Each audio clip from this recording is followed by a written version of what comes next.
so. Page 38. Why? Page 38. Okay. Oh, I was too Got it. far ahead. So we were looking, yeah, we had the, I pointed out how it was,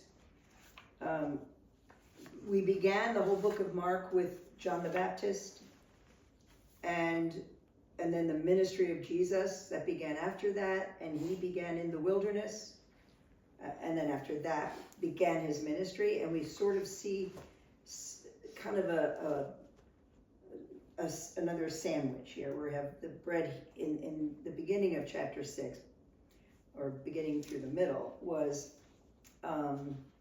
he starts back home again. We never saw him back home, but we knew he came to John is at the beginning of Mark. So he goes back home. We had the crisis of Catholics and brothers and sisters and all that last time, 2 times ago.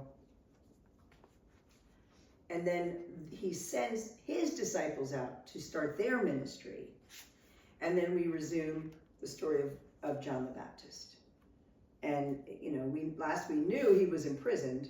Here we see how he was killed, and that he had sort of gotten to Herod. Herod kept listening to him, was intrigued by him. You'll see this, remember I said it would be fun to study the book of Acts? Yeah. You see this with Paul as well. The leaders bring him in, and they know he's causing trouble, and they know that the sentiment in general is against him, but they're kind of intrigued by what he says. So there's something to it. So it's not uncommon.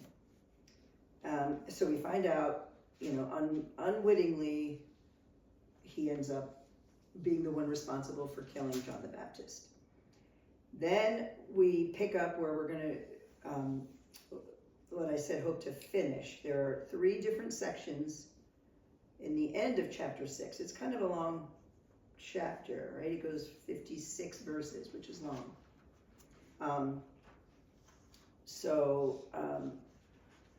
You all read this last week, is that right? Yeah, we just read from page 38 to the end of chapter 6. Okay, good. So let's just dive in here. First section, we jump immediately from the story of John the Baptist to the apostles returned to Jesus and told him all that they had done and taught. Okay, within this part of the bread of the sandwich, we have another sandwich. And verse 7 is when he sends them out. Then we have the meat, that's the bread, right? Sends out the 12 apostles, and so verses 7 through 13. Then you have the meat, you know, or the peanut butter and jelly in the middle with the John the Baptist story. And now we're going to resume the bread. Let's talk again about the disciples. Now they're coming back. Mm-hmm. So he sent them out. Now they're coming back and reporting. And his response is, come away by yourselves to a desolate place. Desolate place. Anybody remember us talking about wilderness or desolate place before? Another desolate place. In the beginning of the book, Jesus went out to a desolate place.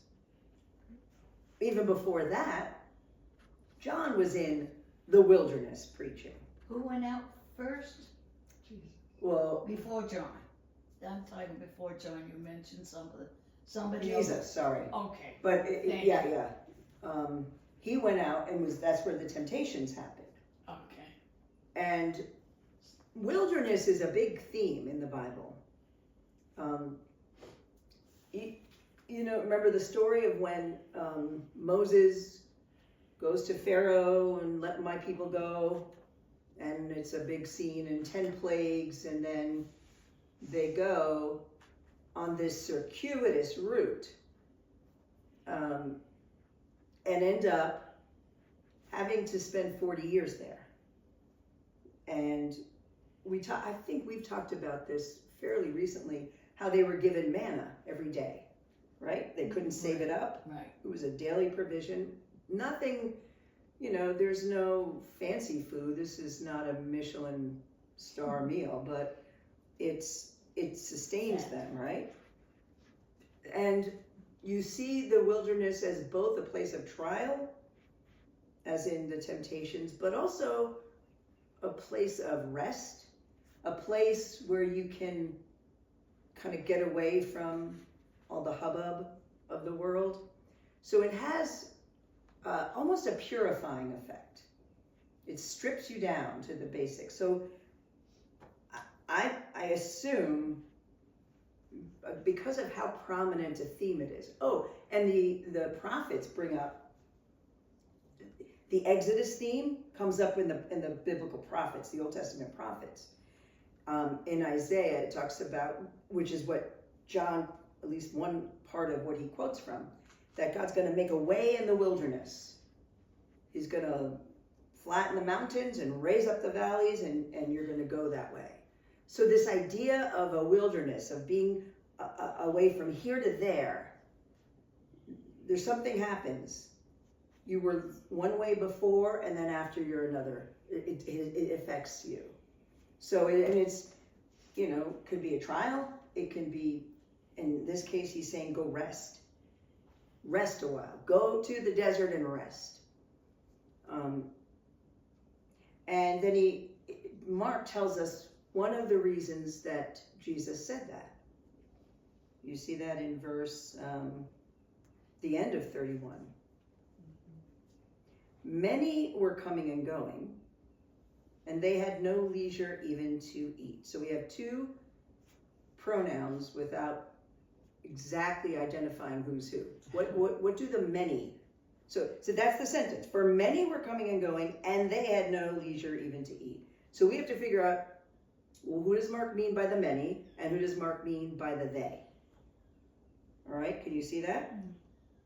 What do you think? Anybody want to take a stab at who they were and who the many were? I'm assuming he meant the apostles didn't Right. have any As leisure they- to eat because there were always people coming to be ministered to or to be healed or to see what was going on. That would be my... Do you remember before? I think that's so the they does refer. I'm pretty sure as well to the apostles, and the many would be the people. Earlier, it was the disciples trying to protect Jesus from the crowds, right? Let's get the boat ready in case, and they press against him. And now Jesus is protecting the disciples from the crowds. that's... So that means that this was a fairly successful trip. We don't get details, not right here. But isn't that interesting?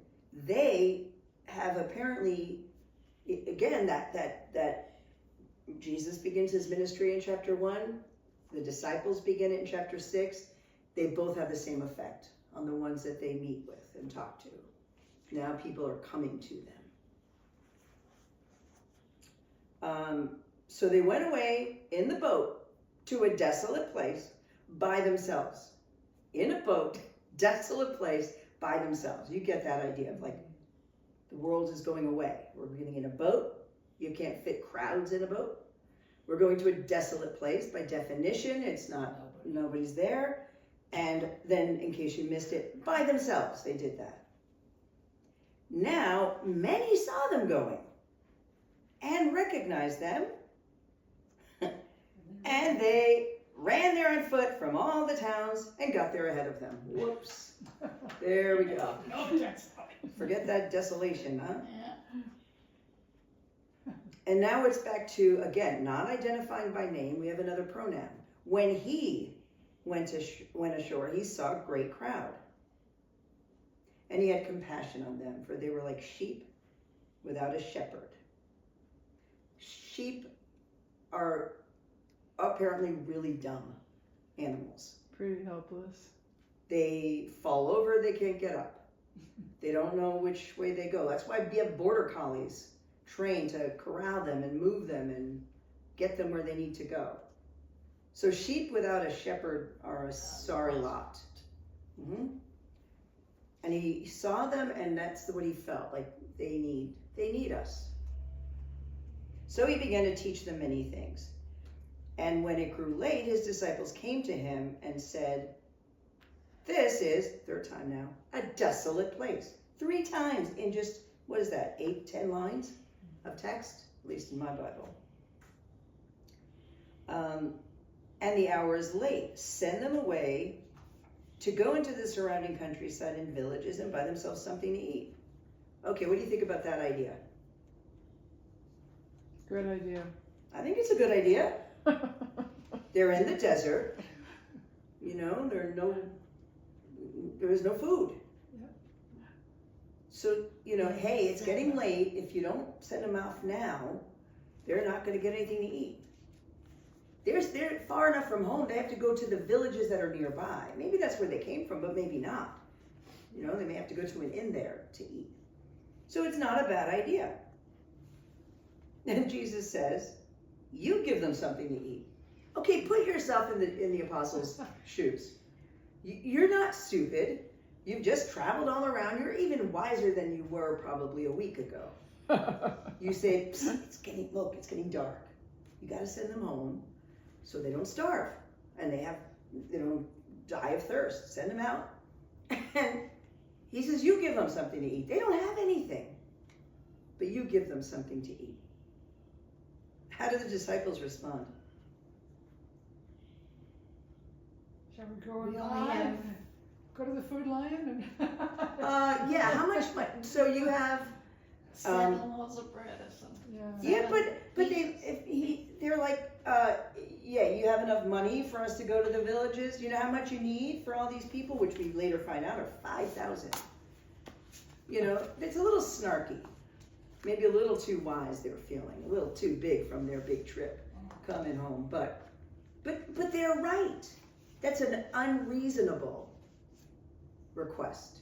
And I wish Barb were here for me to say, there's reason, but this, while reasonable, was wrong. Because that's not what he was going to do. You give them something, and so what are we going to do? He said, how many loaves do you have? Go and see.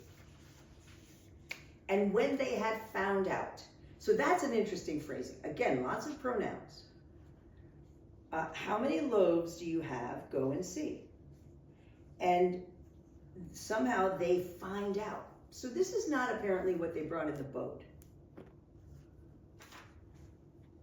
I don't know. Or maybe they left it in the boat. Maybe that's all they had. Maybe they forgot, the igloo cooler. And they said, oh yeah, look, we've got this. And this is not Michelin star, just like the manna. This is peasant meal. This is what you can do. What you can carry on your back or whatever. Mm-hmm. Bread was, unlike today, that was just a daily thing. You made bread. So, now we have 5 loaves of bread, 2 fish. The 5 loaves might make it around this group, but the 2 fish wouldn't do for us. Not nearly enough protein, right? If that was Penelope's offer of dinner, we'd be a little disappointed. Only 2 fish? Come on, there's 6 of us, right? So he takes them. Oh, I also like this part. So they sat down in groups by hundreds and by 50s.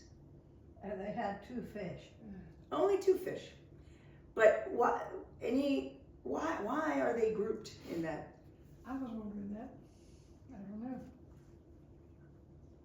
Probably, I don't know either. But my guess is it creates a sense of order and almost like family. Not that they were family to each other, but just like, you're going to eat in groups. Okay? Plus, it also helps us when we hear the number. Numbers, by the way, were not used strictly the way we use them in science or in, how many people died at 9/11 on that day from the World Trade Center. We have an exact number. They used numbers differently. They used them as symbols. 12 apostles, 12 sons of Jacob. 40 is another big number. 40 years in the wilderness. But by saying that they broke them down in groups of 50 or 100, you can kind of, you know, the old trick when you're counting, you go, you know, 1, 2, 3, 4, 5, and then the next, you know what I'm talking about? You do Yeah, those. and then put a slash. And then once in. you're done, so you're counting individual things, but at the end you can go 5, 10, 50, you know, you can add it up pretty quickly. Right. I think that's probably another thing where it's giving some sense of credibility to the huge number of people. Because once they're in groups of 50 or 100, it's much easier to count them off. And it says sit down in those groups on the green grass. Okay, I have another question. They're in the wilderness. Where did this green grass come from? I do this on purpose because I think the best part about studying the Bible is when you actually think of it as a real thing and you ask questions like, wait, we're in the wilderness and we have green grass. It could happen. So they gotta be near water or. Yeah, because they got off the stream or boat. Something. Yeah, and They came by boat, that's right. they also have, I love this word, and I think in part because it reminds me of that professor I had in college who's the one who kind of turned me into being a student. I just thought it'd be much more fun to play than to be in school. And look what happened to me. I just tallied it up, 26 years in school I was. Wow. Full time, 26 years. But, where's that going? I'm sorry. Oh, wadis. It's the word in Hebrew is wadi, and the word we use in English is wadi. And it's these like turrets that are empty most of the year until the rains come.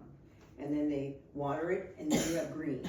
So that's a typical thing in the Middle East, where you have patches of green. I also, just now, I hadn't thought of it till I read it this moment, that he makes the point of saying green. Where would you rather sit, on the sand or on some green grass? Yeah, that it's kind of a, he's making it comfortable. It's a home, right? We're going to be in groups. Let's sit on the green grass. That's a lot of people that were there. Mm-hmm. If A lot of you grass. just trying to think of it as Oh, I there know. were so many people. That would be the whole town that I raised my kids in. Everybody in town, 5,000. And they didn't have any Wi-Fi or No. cell phones. Yeah. The word has to get to the people in the back too. Yeah. What are we doing? What's going on here? Yeah. So they're sitting on the grass, and what does he do?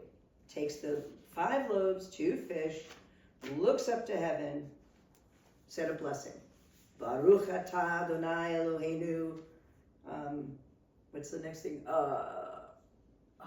Melech haolam, right? King forever. So blessed art thou, O Lord our God. King, well, it's King of the universe, ha'olam, but it means time as well. So and that's what you do. You thank God for your food before you eat it, and you thank God for your food after it. My dad used to say, you know, if you, at the end of dinner, you'd say something like, oh, I'm full. He always said, thank God. Thank God.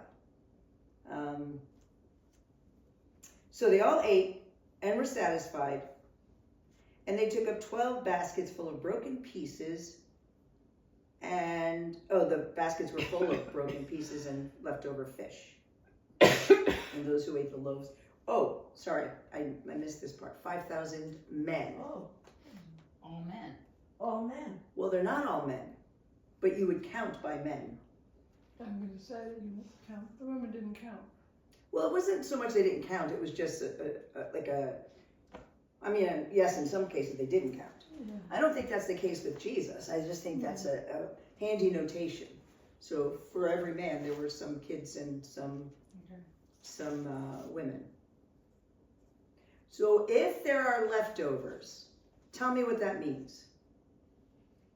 When you don't have leftovers, like when Penelope that time served us 2 fish only, there were no leftovers, and we were probably looking for something. You're still hungry, right? Yeah. were leftovers, you ate as much as you wanted and you Right. couldn't eat any more.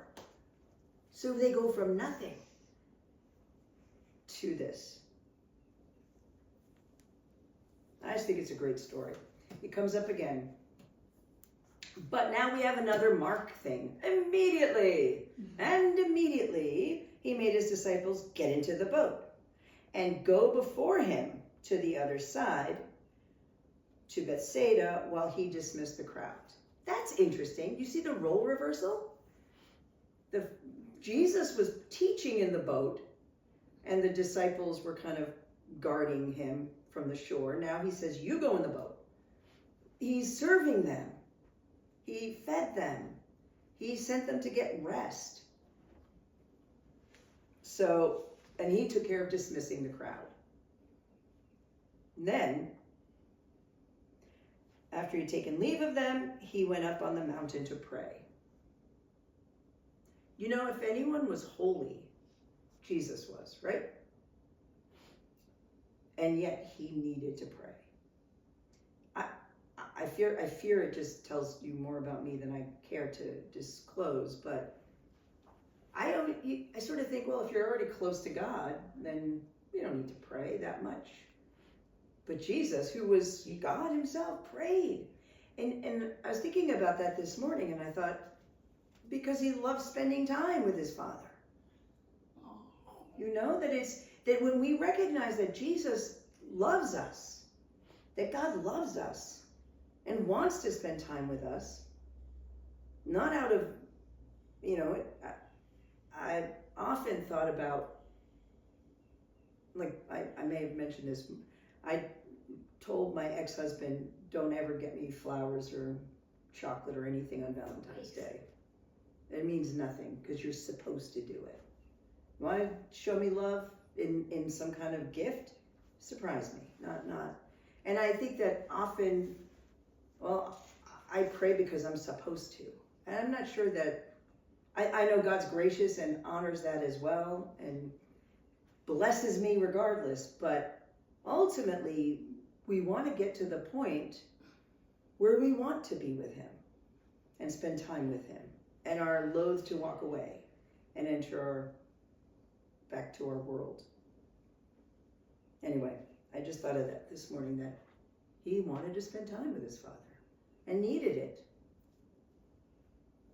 Okay, then what happens? We have something just again. When evening came, the boat was out on the sea, and he was alone on the land. Okay, we got that picture, but he wants to tell us again. Remember, he sent the disciples off in the boat. He went up on the mountain.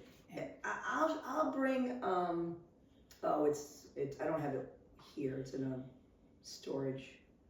I have a little tiny 3D map of the land of Israel, the biblical area.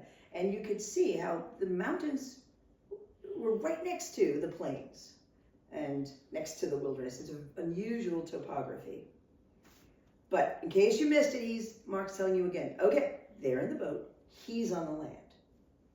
And he saw they were making headway painfully, for the wind was against them. So they're struggling in the boat. Again. Last time he was snoozing, this time he's on the land. Bummer. They're like, where is he when we need him? What does this say? Fourth watch of the night, between 3 and 6 a.m. He came to them walking on the sea. Again, I love Mark. Just very casually, right? Like he spends more time telling us about when it happened than bothering about how did he walk on the sea. He just did. This I thought was strange. Anybody else? Yeah, Befuddled by he meant to pass wrote by that them? down as one of my questions Yeah, I last have a week. question about that. Yeah. Oh, He that's right. meant- You guys did questions. He meant to pass them by. Why did he mean to pass them It by them? is. It's befuddling. He wants them to see him. Sometimes some people have posited that it's more like he meant to pass by them, like go their way. I don't know. I don't have an answer to this. It could be just a misunderstanding of the Greek, that there is a way to say it where you could have, you know, he meant to, you know, go near them, go toward them, go by them, go, not by as in around, but pass their way. He meant to go their ways, what it could be. That to me was the most compelling, because while it's not the most obvious reading, it's a reading. You could understand the Greek that way. But ultimately, I don't know. It could be he wanted them to see him, to notice that he was there. I don't know. That actually could be it, because, Did he walk past them? well, at that's that what we point? don't know. He passed by them. It sounds as if he meant to pass by them, but he was out there maybe to calm the sea on the other end, because they said it was a headwind, right, pushing them. Maybe he wanted to go in front. Oh, I just thought of something. The Exodus, the very beginning, actually through the whole thing, I don't know how much this would come across. As a rule, when I went to Catholic school, I went to Mass every week, you know, all the way through into college. And I didn't know this detail, so it may be something that just doesn't come up in the liturgy when it's time to read about the Exodus. But there was, in the front and in the back, were what they call theophanies, an appearance of God, hemming them in before and behind. And when it was night, it was fire, and when it was day, it was smoke. And one person, scholar I have a lot of respect for, likened it to having like the 2 feet, you know, of God walking along with them. So I just thought maybe if we're already touching on the Exodus motif, it could be that he was, you know, planning to go in the front to block the wind so they could go on their way. But whatever that was, he doesn't. I mean, sorry, they see him. So the plan doesn't go. If that were the plan, I don't know why. When they saw him walking on the sea, they thought it was a ghost. Oh, so close. So close. Back from ministering, back from healing, lots of crowds following them, and now it's a ghost. Well, it's a new trick. They never saw him walk on water, right? Yeah. It's a little confusing. But these people are holy. Well, and they just came back from their first mission trip, and they're feeling pretty good. It was amazing. You should hear they have people clamoring for them now. That's got to be a little heady. But it's a ghost. So you'll see this throughout, and less so in Mark, but Matthew just shows how bumbling they could be. We're human. It's okay. We're gonna, take 2 steps forward, and 1 step back. We're gonna miss things. You'll have a mountaintop experience one day, and then the next day you'll be doing some bonehead thing, and you are so mad at yourself for messing up. That's what we do. We're humans. So, they thought it was a ghost, and they cried out. For they all saw him and were terrified. They cried out. What do you think? I love what's not said. Like, what does that mean? They cried out. I don't know. I personally wouldn't talk to a ghost if I saw it. I don't know what I'd do. If I thought that was a ghost walking, I'd be very afraid. And then I would try to shrink. Don't pay Cried that. out, as in crying Don't out to move the around. ghost, not just screaming like. I would probably start screaming. Well, then you would have been in good company, because apparently they did. They were terrified. But immediately he spoke to them. Take heart, it is I. Do not be afraid. I love that line. Doesn't matter how scary the wind is. Doesn't matter that you think you saw a ghost. Take heart. It is I. Do not be afraid. And he got into the boat with them. And the wind ceased. And again, he did this already. He stopped the wind and the waves. And here again, they were utterly astounded. Now this this would have been one of my questions last week, but it was one of my questions this week. They didn't understand about the loaves, but their hearts were hardened. Why were their hearts hardened? And what is this? Why are we talking about loaves when we just stopped the wind and the waves? So remember, he does this sandwiching, Mark does, on purpose. It isn't just to interrupt the first and last part, the parts of the story, right? We had the in between. No, I'm not there. The feeding them. I don't remember what I was going to say. Let it go. Okay, good. When he does these sandwiches, the idea isn't so much to just interrupt it and have this, but what happens? And you're waiting for the story to finish. Each is supposed to illuminate the other. The peanut butter and jelly are supposed to shed light on the bread and vice versa. So he's helping us out a little bit and reminding you about the feeding, which was the middle part. Okay? What?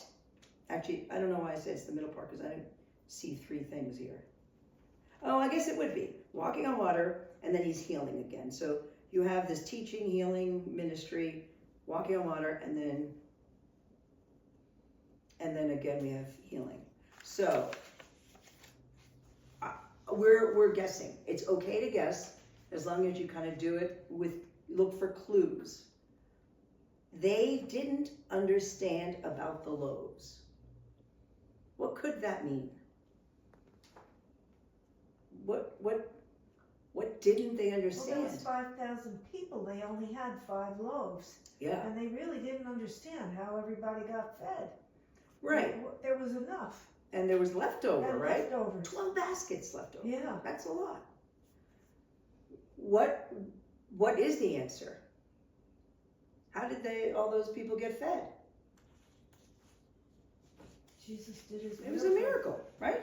What's Yeah, just Yeah, miracle? don't they recognize that? And that's what Mark is saying. They didn't understand that these things, remember, we have repeatedly talked about the material world that we're in versus there's a spiritual reality. Paul talks about this in several of his letters, but he talks about like powers and dominions fighting against each other. We see this in Mark and have seen it several times where the demons represent a world of evil that he battles against. We don't always see it. What we see are the results of it. That person in same place, right? Gennesaret was called something else though. But here it is. Gerasenes. I should have looked that up. Gadarenes, Gerasenes. If it's the same thing, it kind of sounds it because of the near the sea. Both of them required a boat to get to. I'm sorry, I should have told you what I was looking at, right? I will tell you that.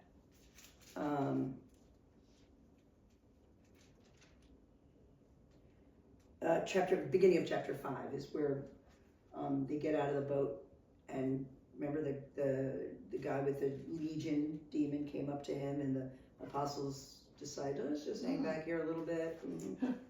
So we're back to that place at the end. Anyway, they didn't understand about the loaves, but their hearts were hardened. Maybe, I have no idea how you don't see that and realize this Jesus is not limited by the world. In fact, what's really real is the stuff we can't see. We good Americans in the 21st century, you know what are we in the 21st century? Yes, we are, thank you. It's been one of those weeks, you know. We think that if I can see it and measure it and touch it and Then- weigh it, it's real. Anything else? The people have not always thought that.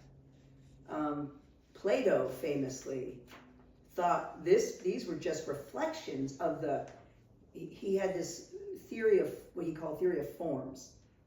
It was in Greek, so we're just using that translation. That somewhere is a perfect table.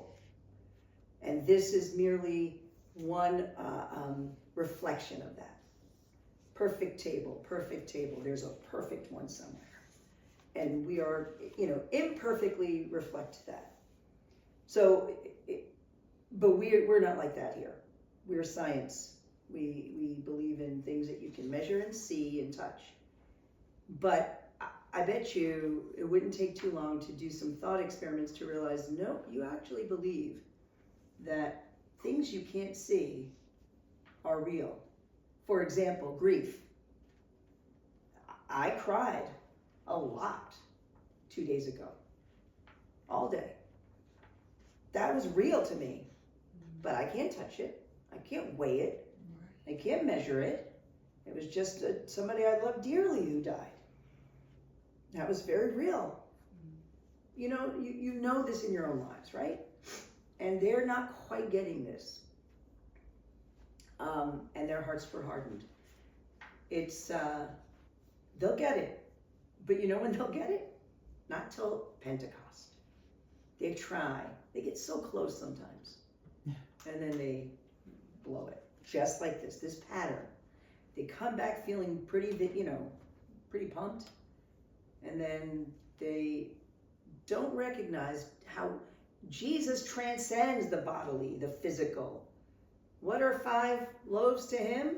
Enough to feed 5,000 plus. So he's bigger than that. And they're still not getting that. And frankly, don't blame them. We wouldn't either. Because we don't understand what we don't understand. How do you, they were being very rational. Send them back. Tell them to go buy some bread in the nearby villages. Get some dinner. It's going to get too dark and too cold.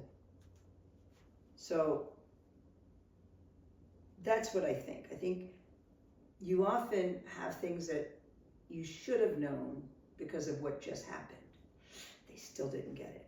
Not that walking on water has anything to do with bread. But the fact that Jesus is beyond that, can control the physical, should have dawned on them. So once again, they're astounded. He gets in the boat, the wind stops. He has power over bread and bread molecules and fish molecules, and can exponentially increase them. He could tell wind and waves to stop, and they must. That's the part from Job. I'm going to read it. I didn't last time. I'm going to read you one part because you got to understand at this point, God's a little upset with Job. Starts with, who is this that darkens counsel by words without knowledge? Dress for action. I'll confront you. And the part that I wanted to read is, oh, come on, I'm not going to be able to find it. I'll just give you my paraphrase of it. Who he tells Job, was it you who? No, I gotta find it. I'm not gonna do it. Oh, here it is. I found it. We may have read this last week. Who shut in the sea with doors when it burst out from the womb? We have bounds to the sea, right? We have a shore. It can't go further, right? When I made clouds its garment and thick darkness its swaddling band, and prescribed limits for it, and set bars and doors, and said, and this is the line I wanted you to hear, thus far shall you come and no farther, and here shall your proud waves be stayed. You can't go any further than this. That's it. I'm telling you the limit, and it has to obey, because that's God. And here you have him saying, yeah, no further. Stop there. All right, the last section. What do we have? I want you to notice the pronouns in this part. So this is verse 53, and it's just the last few verses. 1, 2, 3, 4 verses. When they crossed over, they came to land at Gennesaret and moored to the shore. I love the details. We don't know anything about how we went from 2 fish to many, but we know that they moored the boat. Isn't that interesting? He just keeps keeping it real. You can see it. Well, he tells you he tells you what he knows how to describe. Describe, yeah, that could be it. Yeah. How else do you describe it? And when they got out of the boat, the people immediately recognized him and ran about the whole region and began to bring the sick people on their beds to wherever they heard he was, and wherever he came, in villages, cities, or countryside, they laid the sick in the marketplaces and implored him that they might touch even the fringe of his garment. And as many as touched it were made well. So, if I had to pick a theme of the 3 sections we read today, it'd be crowds. Lots of people, right? Lots of people, and we have to figure out how to feed them. And they're sent off in the boat to get away from the people, just as they were sent to the wilderness to get away from the people. That didn't work. And then here, it just says, I like how in villages, cities, or countryside, in the marketplaces, they put the sick. And have we heard about the fringe of his garment, touching the fringe of his garment yet in this book? The woman who was hemorrhaging for 12 years. If only I touch the fringe of his garment, I'll be made well. And she was. And she was. And now the word's spreading. And if it doesn't matter where he is, cities, villages, countryside. So there's a buzz around town between the beginning of our section when the disciples came back and told him, and crowds were thronging the disciples, and it gets bigger and louder and spreads out. What questions did you all write down that we didn't cover today? Anybody from last week? I like these, and I mean, I wish you did that every week. Come with questions, and we can start that way if you want. If you want to do homework, you could do that. Yeah, that's a good idea. You can read Maybe through. we should print up homework sheets with, Well, I just think write questions. yeah. Read through it, and anything that is confusing, or like what's up with, they didn't understand about the loaves and he's walking on water. What? Like, that's a confusing thing. Or he meant to pass by them. Yeah. That's confusing. Anything that does that, you know, I learned this from a course I took in graduate school it was taught by a rabbi who was an expert in rabbinics. He had studied all the rabbinic works. And it turns out they asked so many questions. And it was the place I learned to be okay with starting to ask questions. I stopped being afraid of it. So in Genesis, you have this in the middle of a genealogy, which most of us skip over because they're kind of boring. So-and-so begat so-and-so, and he lived so many years, and blah, blah, blah. So this is in chapter 5. I'll get a running start to it. When Mahalalel had lived 65 years, he fathered Jared. Mahalalel lived after he fathered Jared 830 years, and had other sons and daughters. Thus all the days were 895, and he died. Well, when Jared had lived 162 years, it's boring, right? It's very much a pattern. He lived, when he lived 162 years, he fathered Enoch. Jared lived after he fathered Enoch 800 years, and had other sons and daughters. Thus all the days of Jared were 962 years. When Enoch had lived 65 years, he fathered Methuselah. Anybody know what Methuselah is famous for? I'll skip ahead. He lived, where'd he go? 900 years. 969 years. That's the longest life we have in the Bible. Okay? I was gonna say, it must be his age. Because Yes, that's what they say. He's as old as Methuselah. because, everybody refers to That's as it. old as Methuselah. Exactly. That's Yeah. right. I didn't want. I worried that you would think there was some event he did and you couldn't remember. No, it's just that Is that all? he's. When you hear Methuselah, the whole point is very old, right? So here we have. When Jared lived 162 years, he fathered Enoch. Jared lived after he fathered Enoch 800 years, and he had other sons and daughters. Thus all the days of Jared were 962. Close, but not 969. When Enoch had lived 65, he fathered Methuselah. And now this line. Enoch walked with God after he fathered Methuselah 300 years and had other sons and daughters. Thus all the days of Enoch were 365 years. I'm sure they didn't count. No, time, numbers. Years the way well, they do. That's a great question. Yeah. We could talk about numbers. I'm sure they did. But then we have this one. So these guys are all in the 8s and 900s, right? Enoch had Methuselah when he was 65, and he walked with God for 300 years, and then he died at 365. And this is the line. Enoch walked with God, and he was not, for God took him. What the heck does that mean? You know, it says he walked with God. No, they didn't say the others. They say he lived. But it makes the point of saying Enoch walked with God for 300 more years after Methuselah. Had other sons and daughters. That's part of the pattern. This totally breaks the pattern.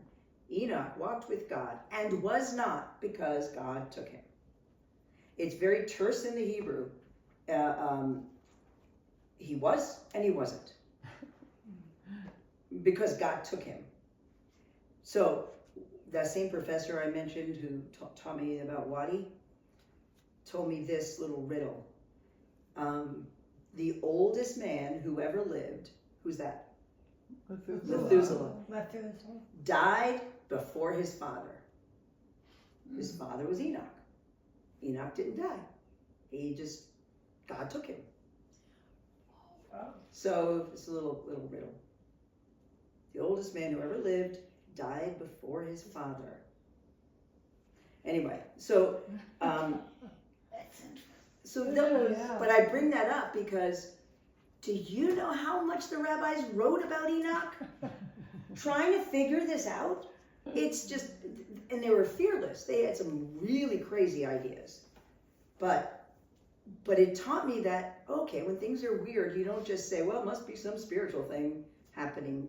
Because that's what we tend to do. We tend to treat the Bible like it's, those words could mean anything. Words. Yeah, they could mean anything. I'm not so sure we're meant to totally understand them. I think we're meant to accept them. Yeah, but what we do, so for example, Yeah. we'll get to the long-lived years at some point, but for example, you have in Genesis, the order of God's creation doesn't make sense scientifically. Okay? Day 1, let there be light, and there was light. Guess when the sun is created?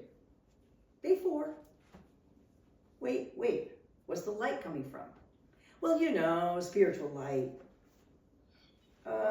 Okay, we do that. Thought about that. Right, and we just don't worry about it because it doesn't have to make sense to us. But the fact that it doesn't make sense, I think, should push us to looking at other options. So what kind of, when we repeat things, so I had a nun, one of the best teachers I had in high school, Sister Cecilia, who would, if I used a word in the first paragraph, that was kind of a unique word, and it showed up in the 6th, she would take a circle and draw it to the next one and connect them, because I use that word too much. You don't do that in an essay. Where do you repeat things? Quoth the raven, nevermore. Poetry. Hymns. We have choruses and hymns, right? Well, hymns actually are poetry. Yeah, exactly. Set to music. You repeat things. That's allowed. So when you start to see, wait, there are kind of refrains in those days of creation, right? And there was evening and there was morning. Sister Cecilia, were that an essay describing, it had been covered in red with her. Because why would you repeat yourself? You could be more creative than that.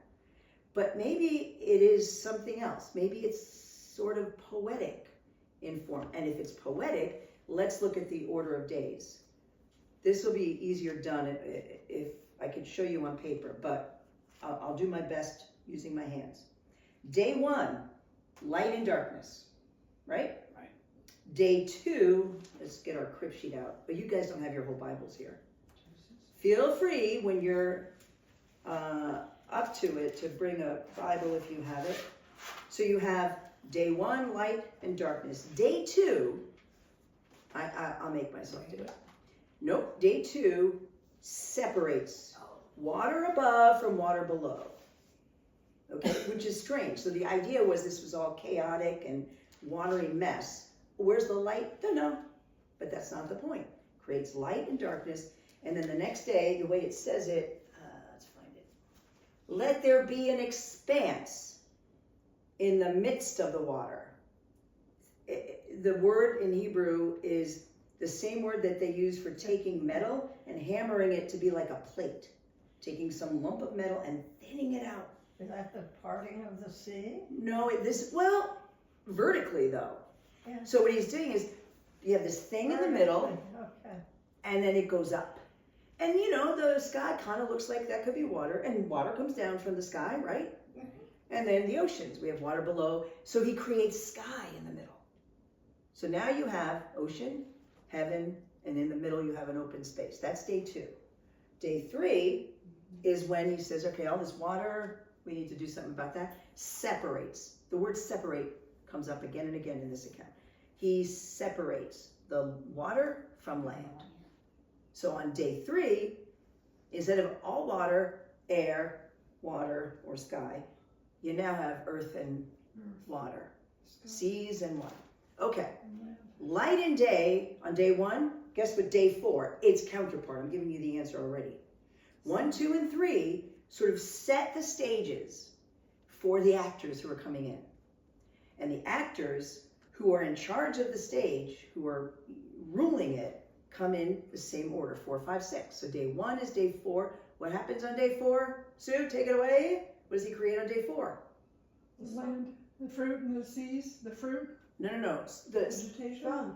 not day 4, is it? No, that's all part of 3. But that's part of 3. Yeah, he's just letting you know we have land, and what does the land do? You know, you have shrubs and you have grasses, and it's real land. It's not just mud. Okay, but now go to verse 14. All the This light. is day 4. Yeah, let there be lights in the expanse Yeah. of the heavens to separate night, the day from the night. Okay, so you have the light and the darkness, and now you have these things, right? To separate. The sun is created on day 4, Now and you the have moon. Day and night, right? Day and night. Yeah, and then there was evening and morning. It was day. Yeah. Another day. So now, so you have, remember that, day 1, light and darkness. Here we have the things that rule the light and darkness, sun and moon. Okay, next day, remember he separated waters above and waters below and created the middle, the sky. What's created on day 5, the counterpart? Fish and birds, but no animals. Why? Because there wasn't ground until day 3. So on day 3, Yeah. oh, that's you. Hey, you're back again. Good. We've missed this. Yeah, no, I'm gonna turn it off. So then Jackie. on day 6, you have, because on day 3, remember, he separated the oceans from the land. So now we have the things that rule the land. And that is the animals. They're on land. The animals. And ultimately on day 6, humans are born, are created. So by asking questions and pushing it and sitting with something being kind of awkward and uncomfortable, that you have light but no sun, that's weird. Even in the next chapter, in chapter 2, it says, this is a strange line here. When no bush of the field was yet in the land, and no small plant of the field had yet sprung up, because, this is parenthetical comment here, the Lord God had not caused it to rain upon the earth. It presumes that you don't have shrubbery without rain. Oh, So there is a knowledge of how things work. So they're not stupid. They're not thinking, well, you can have light without the sun. But that's what I did for years. Well, it's just kind of spiritual. Well, it kind of reminds me of painting. You know, when you paint the light and then the sky and the land, and it's light up here and it's darker down here, and then you add in the. Yes, yeah. But I mean, so a little bit makes more sense to me in that regard. Yeah. But there's a sequence of events that happens Yes. in creation. Yeah. And therefore, and again, with time and this married to your question about those long, long years, do you want to do this? Do you want to take interrupt Mark for a week and do questions about those long, long years? Because those stop after the flood. After the flood, Right. and I think,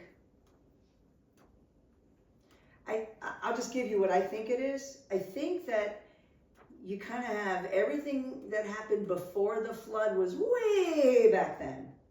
And one of the ways you indicated that it's not like now is in they lived really crazy long lives. It's not alone. In the ancient, we have something called the Sumerian King List. By the way, virtually every culture that had writing early reported a flood. So something happened, okay? The Sumerian King List has all the kings who lived before the flood living crazy long lives. After the flood, not so long. So I think part of it is that psychological thing where, walked uphill to school both ways, in the snow with no shoes. Like you make it sound so remote. But that's my best guess. I'm not saying it couldn't be for real, but I do know that years and generations were not used the way we would in the newspaper. If I wrote a report on this Bible study and I said there were 18 people here today, that would be a lie. That would be wrong. But if I say something like, I don't know, there were, I don't know a good analogy for numbers. The newspaper. This is the one I used when I taught high school. I taught at a prep school that actually taught Old Testament and New Testament. And I used this as an example of, I said, just take the New York Times. Do you think the New York Times means to report things truly? Do they think they're news? Don't they have to put a little sensational? Well, we do That's have, right. but not as much as other, like the Not as Post. much As as growing others. up in the city, You're I'm right. like, you got the Yeah. Times, which is Yeah. much calmer. You have the Wall Street Journal, which had words I I was didn't just gonna understand. say, the Wall Street Journal. All right, let's take the Wall wants Street Journal. It has it too. You know what it has usually in the top corner, sometimes on the second page? I know for a fact it's on the first page of the New York Times because I used to get that going out of the subway station on my way to high school every day so I could do the crossword puzzle. But it has sunrise, and it gives me the time for New York sunrise, and it has sunset. Now the New York Times, regardless of, everybody having some sort of bias one way or another, really meant to report the news. They would have gotten in trouble if they said there were 18 people here today. But they write sunrise and sunset. You know very well the sun is not the thing that rises and sets, right? It stays still. We revolve and see it, and then we don't see it, and then we see it again. So it's not actually correct, but we know what it means, right? We mean the first point at which we have come over the horizon to see the sun. Well, think about it. They used to think that if they sailed too far, Oh, yeah. they would sail off the edge of the Right. earth because they didn't know it was round. Yeah. Right. Do you know the folks who built the Verrazano Narrows Bridge? It's a suspension bridge, Yeah. but it's so long that the pillars at either end that hold the thing that's suspended are not parallel. They're a little bit out I'm sure. to show the curvature. I mean, they had to be right angles to the ground Uh-huh. because that's the only way to be stable.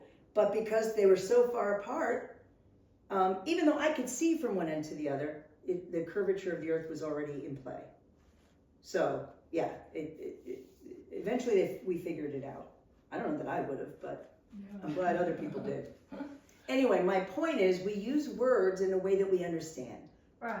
And if people understood generations to mean these are the families that are connected, not necessarily grandfather, father, son, or great grandfather, grandfather, but sometimes you skipped.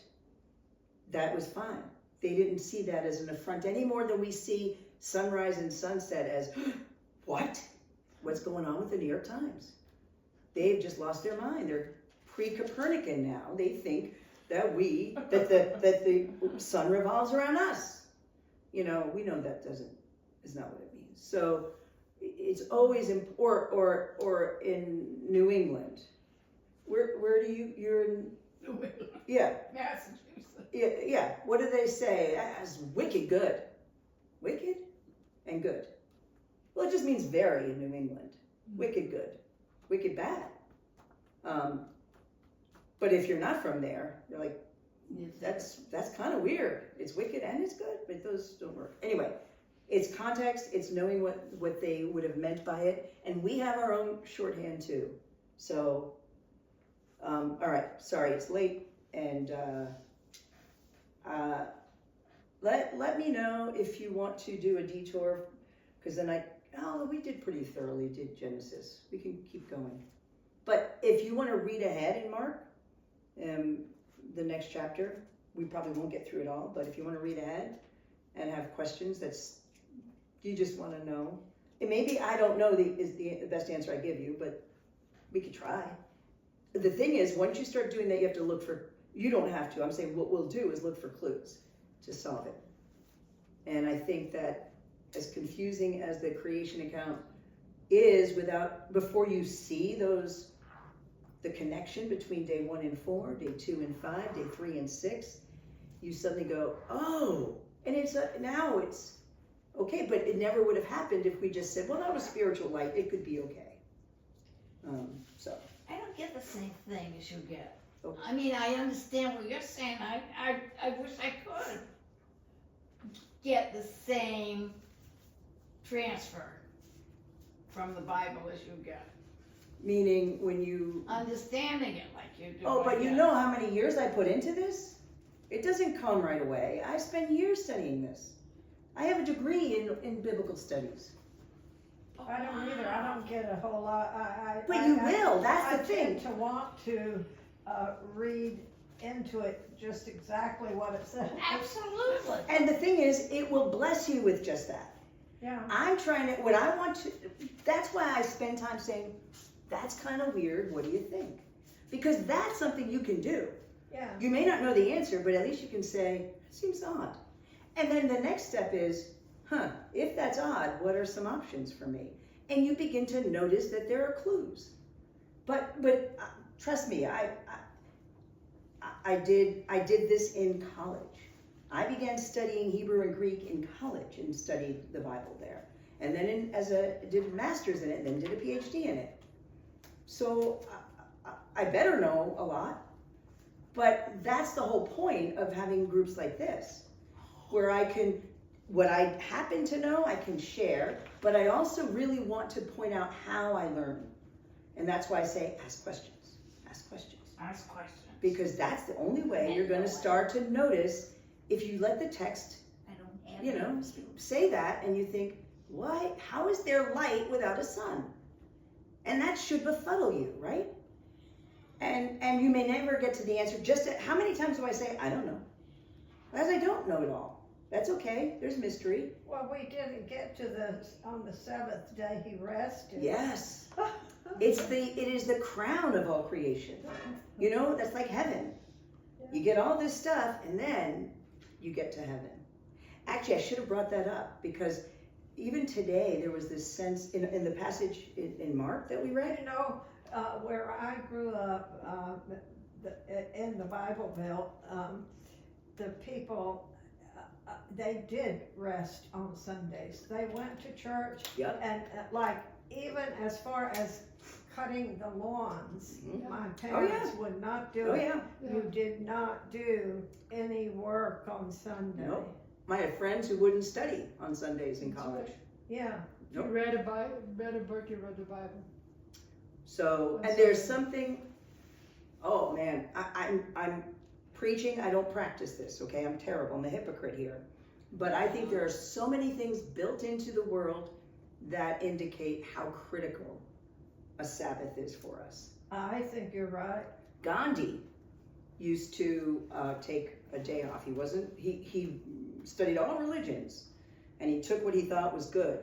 And he said, if I don't do this, I'm useless to people. He took a day off from ministering to people, which he did all the time, because he knew he wouldn't be able to do it. Well, if he hadn't. actually, he just went and sat for years and